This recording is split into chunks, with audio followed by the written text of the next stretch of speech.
আসসালামু আলাইকুম everyone. So আজকের এই ভিডিওতে আমরা দেখব কিভাবে আমরা লেটস সে কিভাবে আমরা ওয়ার্ড এমবেডিং করতে পারি এন্ড পজিশনাল এনকোডিং করতে পারি। সো এই ভিডিওতে আমরা বেসিক্যালি অ্যাটেনশনের ক্যালকুলেশনটা দেখাবো না, বিকজ অ্যাটেনশনের ক্যালকুলেশন আমার যে ট্রান্সফর্মারের ফুল এক্সপ্লেনেশন ভিডিও আছে সেখানে দেখানো আছে, বাট ওখানে মেইনলি এই দুটা পার্ট অতটুকু কভার করা হয়নি। So I will be covering this. So আমার এখানে হলো একটা ভোকাবুলারি সেট দেওয়া আছে, লেটস গো টু স্কুল। এখানে 4টা ওয়ার্ডেরই ভোকাবুলারি আমার ধরে নিতে হবে আমার এই ল্যাঙ্গুয়েজে আর কোনো ওয়ার্ডস নাই, এক্সিস্ট করে না। সো ঠিক আছে, সো আমি এখানে আমার সবকটা ভোকাবুলারিজ নিচ্ছি, let's go to school. And এখানে আমি চাচ্ছি যে স্কুলের, let's say I want to find the vocabulary for school. So আমাদের ওয়ার্ড এমবেডিং এর জন্য নিয়ম ছিল যে আমরা একটা নিউরাল নেটওয়ার্ক, ছোট অ্যাক্টিভেশন, একটা নিউরাল নেটওয়ার্ক দিয়ে একটা পাস করবো।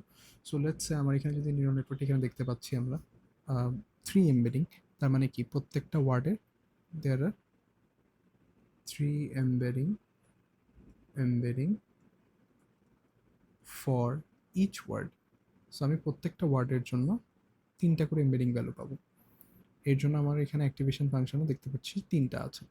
সো প্রত্যেকটার সাথে ওয়েটস আছে অ্যান্ড স্টাফ। সো আমি আপাতত লেটসে W10 এর ভ্যালু নিচ্ছি হলো 1.1, W11 এর ভ্যালু নিচ্ছি 4.25, অ্যান্ড W12 এর ভ্যালু নিচ্ছি লেটসে -3.66।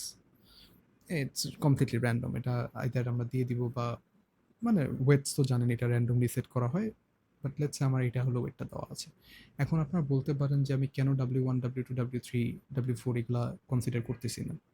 দ্য রিজন ইজ, যখন আমরা এরকম ওয়ার্ড এমবেডিং করবো এক একটা ওয়ার্ডের জন্য, তখন আমাদের ফার্স্ট কাজ হবে গিয়ে ওয়ান হট এনকোডিং করা। তার মানে যেই ওয়ার্ডটা বের করবো সেটা বাদে সব কিছু জিরো হবে। তার মানে লেটসটা হবে জিরো, গোটা পাস করবে জিরো, টুটা পাস করবে জিরো, বাট আমার যে স্কুল ওয়ার্ডটা আছে যেটা আমি বের করতে চাচ্ছি ওয়ার্ড এমবেডিং, সেটা পাস করবে ওয়ান। তার মানে যদি খেয়াল করেন W1 এর সাথে জিরো মাল্টিপ্লাই করলে জিরোই আসবে অ্যান্ড স্টাফ। সো এটা আমার আর দরকার নেই। সো আমার স্কুলটা যেহেতু শুধু দরকার, তো স্কুলটাতে ওয়ান, এর জন্য আমি এই W10, 11, 12 নিচ্ছি। অ্যান্ড এখন যদি আমার স্কুলের জন্য ওয়ার্ড এমবেডিং করতে হয় তাহলে আমরা কী পাবো? সো দেখি প্রথম এই ভ্যালুটা কি, দেখেন তো W10টা যাচ্ছে এখানে, দিস ইজ W10 এর পার্ট। সো এখানে কি হবে? One Times W10, 1 Times W10 তাহলে কত হয়? 1 টাইমস W10 হলো গিয়ে 1.1, which is equals to 1.1। তার মানে আমরা এখান থেকে ভ্যালুটা পাচ্ছি 1.1। ও ভুলে গেছি এখানে একটা জিনিস বলতে, এখানে আমি অ্যাজ অ্যাক্টিভেশন ফাংশন আমি লিনিয়ার অ্যাক্টিভেশন ফাংশন ইউজ করতেছি। I am using linear activation function. এখন এটা could be anything, it could have been sigmoid, এটা সিগময়েড হতে পারতো, রেলু হতে পারতো, অর একটা কাস্টম হতে পারতো। লেটস আমি যদি F of x equals to x square দিতাম, তাহলে আমার কি 1.1-এর ডাবল করা লাগতো, পাওয়ার করা লাগতো 2 দি পাওয়ার 2। সো সেমভাবে যদি আমি পরের এখান থেকে আমার এমবেডিং ভ্যালুটা কত হবে সেটা যদি বের করতে চাই, কী হবে? 1 টাইমস W11। সো W11টা কত হবে? 1 টাইমস 4.25, তাহলে আমার এই ভ্যালুটা আসতো 4.25। So I would have got 4.25। And lastly আমার আসবে হলো 1 times W12 is equals to -3.66, so এটা আসবে -3.66। সো আমি যদি আমার স্কুল যে কিওয়ার্ডটা ছিল সেই ওয়ার্ডের আমি এমবেডিং ভ্যালু কি কি পাচ্ছি? 1.1, 4.25, and -3.66.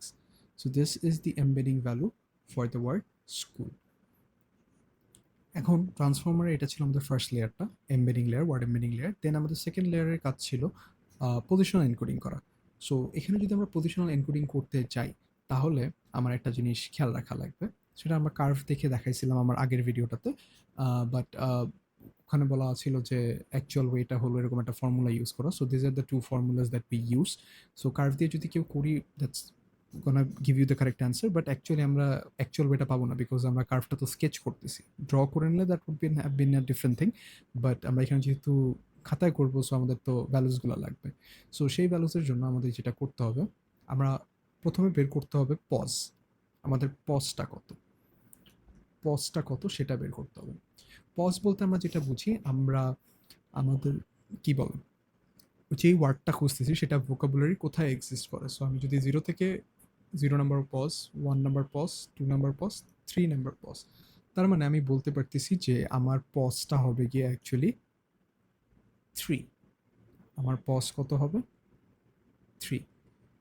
দেন পজ যদি আমার 3 হয় দেন আমার কি করতে হবে? দেন আমার বের করতে হবে হলো এখানে আর কি লাগবে? ডি। আচ্ছা ডি। ডিটা কত হবে? ডি মিনস ডাইমেনশন, যে আমার এক একটা ওয়ার্ডের এমবেডিং ভ্যালু কয়টা, কয় ডাইমেনশনের। সো আমি যদি দেখতে পারি আমার এক একটা ওয়ার্ডের জন্য 3টা করে এমবেডিং আছে, সো আমার ডি এর ভ্যালু হবে 3। Pretty simple. দেন আমাদের আসে হলো গিয়ে আই এর ভ্যালু। এই আই এর ভ্যালুটা একটু ট্রিকি লাগতে পারে, বাট আল ট্রাই যে যত ইজিলি সম্ভব হয় বোঝানোর জন্য। সো প্রথম কাজ আমার ফার্স্ট এমবেডিংটা বের করতে হবে। সো একটু বুঝি, চেষ্টা করি বুঝার। তাহলে ফার্স্ট যদি কাজটা বের করতে হয় তাহলে আমার এখানে আহ, আমি এখানে একটা ওয়ার্ড আনতেছি, J equals to let's say 0। J এর ভ্যালু 0। অ্যান্ড এটাকে যদি আমি ইভেন কনসিডার করি, if I consider it as even, তাহলে কি হবে? So 2i is equals to 0। So I এর ভ্যালু কত হচ্ছে আমার এখানে দেখেন তো। 2i যদি ইকুয়ালস টু 0 হয়, i ইজ ইকুয়ালস টু 0। তাইলে আমার i এর ভ্যালু আমি 0 পাইছি। Am I right? তাইলে আমি যদি এটা প্রথমে সাইনের জন্য বসাই, তাইলে পিই পজ আমি জানি 3, i এর ভ্যালু হলো 0, তাহলে 2 ইন্টু 0 হলো 0। তাহলে আমি পজিশন এনকোডিং 3,0 জন্য করব। এইটার জন্য তাহলে আমার কি হবে? ফার্স্টে সাইন। সাইন কত হবে? পজ, পজ হলো গিয়ে 3, 10,000, 10,000 2i, মানে 2i হলো 0/3 আসবে, বিকজ i এর ভ্যালু 0, ইকুয়ালস টু যদি আমরা করি আমরা এখানে পাবো হলো সাইন 3। সাইন 3। সো সাইন 3 যদি আমরা ক্যালকুলেট করি we will get something like 0.141।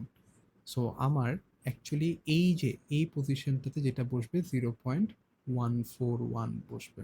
কি করব পরে দেখাচ্ছি। আই গেস এই পার্টটা বুঝতে পারছি। এখন এই পার্টের পরে এখন আমার মানে কোন এমবেডিং এর জন্য দরকার? 1 নাম্বার এমবেডিংটা না, এটা ছিল 0 নাম্বার এমবেডিং, এটা ছিল j ইকুয়ালস টু 0। এখন হবে যেটা j equals to 1। Okay, so এটার পার্টটা একটু বোঝার চেষ্টা করি আমরা। সো এই পার্টের জন্য আমার কি ধরতেছি আমি, j এর ভ্যালু হলো 1 1। সো যেহেতু এটা অড, সো আমরা কি করব? অড হওয়ার কারণে আমরা পরেরটা ইউজ করব, which is 2i plus 2i plus 1 is equals to 1। So এখানে আমার i এর ভ্যালু কত হবে? i এর ভ্যালু এখানেও হবে 0। যদি খেয়াল করি দেখি just 2i plus 1 is equals two যদি 1 হয়, so 2i is equals to 0 and i is equals to 0। এইভাবে আমি জাস্ট বের করছি। তাইলে আমার পজিশনাল এনকোডিং যদি করতে হয়, আগেরটা যেহেতু সাইন করছি তাহলে এটা অবশ্যই কজের হবে। তাহলে পজ হবে 3 আর i এর ভ্যালু 0, তাহলে 2 ইন্টু 0 হলো 0 প্লাস 1, তাহলে এটা 3,1 এর জন্য বের করবো। অ্যান্ড এখানে আমি যদি কজ বসাই, পজের ভ্যালু হবে 3 অ্যান্ড এটা কি হবে 10,000 টু i এর ভ্যালু হলো 1, তাহলে 2 টাইমস i এর ভ্যালু কত ছিল? সরি, i এর ভ্যালু পেয়েছিলাম আমরা 0, তাইলে এটা কি হবে? এটা হবে গিয়ে আমার 1000, 2 টাইমস 0 হলো 0, 0/d হলো 3, d সবসময় 3 হবে। অ্যান্ড আমি যদি এটা করি, কজ করলে এটা আসবে আমার cos 3, cos অফ 3। অ্যান্ড এটার ভ্যালুটা আমি কত পাচ্ছি? এটার ভ্যালু আমি পাচ্ছি -0.989। তার মানে আমার এখানে যে ইকুয়ালস টু যখন 1 হচ্ছে, 1 এমবেডিং এ কত বসবে? -0.989। আই গেস এই পার্টটা বুঝে গেছে। নাও আমরা লাস্ট একটা পার্ট করি, then will be done. So এই পার্টটাতে আমার জে এর ভ্যালুটা কত? জে এর ভ্যালুটা ইকুয়ালস টু 2। তো জে এর ভ্যালু যেহেতু 2, জে ইজ ইকুয়ালস টু 2, তার মানে it's an even number. Even number হলে আমরা সবসময় সাইনের গ্রাফটা ইউজ করব।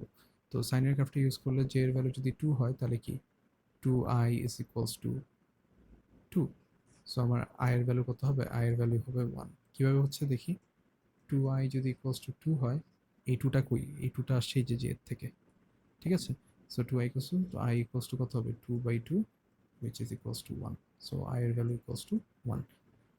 নাও লাস্টলি আমি এটা যেহেতু এটা ইভেন নাম্বার ছিল আমি সাইন একটার জন্য করবো। So positional encoding of pos হলো গিয়ে 3, আই এর ভ্যালু কত ছিল আমার এখানে 1 আসছে, 2 1 2, তার মানে এটা হবে 3 2 ইকুয়ালস টু আমার কি করতে হবে, সাইনটা ইউজ করতে হবে, সাইন। সো পজ হলো গিয়ে 3 ডিভাইডেড বাই কত হবে এখানে, ডিভাইডেড বাই হবে 10,000 10,000 2i মানে 2 in 1 2/3 2/3।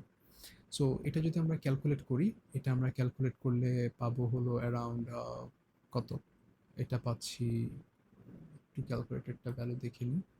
So it will be around 0.0000646। So আপনারা একটু ক্যালকুলেট করে দেখবেন যে অ্যান্সার ঠিক আসে নাকি না।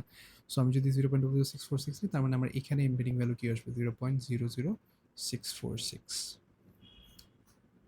So this is my position encoding values. এরপর আমার কি ছিল মনে আছে, যে আমার এই যে এমবেডিং ভ্যালুসগুলো আসছে, সেই এমবেডিং ভ্যালুসগুলো কি আমার ইন্টিগ্রেট করা লাগবে with word my word, so that আমি আমার ওয়ার্ডের পজিশনগুলোকে মনে রাখতে পারি যে কোন ওয়ার্ডে কি হবে না হবে। সো এই কাজটা যদি আমি করতে যাই, তাহলে এখন আমার কি করতে হবে, আমার এই যে ওয়ার্ড এমবেডিংটা ছিল সেটার সাথে কি 0.141 -0.989 অ্যান্ড 0.00646 করা লাগবে। এই পজিশন এনকোডেড ভ্যালুটা যদি এই দুইটার সাথে প্লাস করে দিই, which will be what, basically আমি একটা করে দিচ্ছি জাস্ট, এই দুটা অ্যাড করলে 1.1 আর 0.146 করলে কত হবে 1.241। এটাকে অ্যাড করে দিলে কিছু একটা আসবে, এটাকে অ্যাড করে দিলে কিছু একটা আসবে। যদি করি আমরা এরকম যে ভ্যালুটা পাবো, this vector is the positional encoded value. So that's it. Like এভাবে আমরা পজিশন এনকোডিং করতে পারি। এরপরে হলো কি আমাদের এইভাবে let's say Q K V দেওয়া থাকবে, ওয়েটসগুলো দিয়ে আমরা ক্যাটেনশন ক্যালকুলেশন করে রেসিডুয়াল কানেকশন স্টাফ করে এনকোডারে করতে পারি, then we might have decoder. But এই ভিডিওটা মেইনলি ছিল হলো আপনাদের অনেকের কোয়েরিজ ছিল যে কীভাবে আমরা word embedding and positional encoding ভ্যালুটা বের করবো, গ্রাফ দিয়ে তো সবসময় করা যাচ্ছে না। So this is the actual way. আমরা দিস ইজ মানে গ্রাফ দিয়ে যেটা হচ্ছিল সেই জিনিসটাই আসলে এখানে হচ্ছে ফর্মুলাতে। আই গেস ওটা প্রুফ করা হয়নি, but this is how it works. So আপনারা এইভাবে চাইলে আমরা কি word embedding and positional encoding ভ্যালুগুলো বের করতে পারি। So thank you everyone. যদি কারো কোনো queries থাকে, you can let me know. Thank you.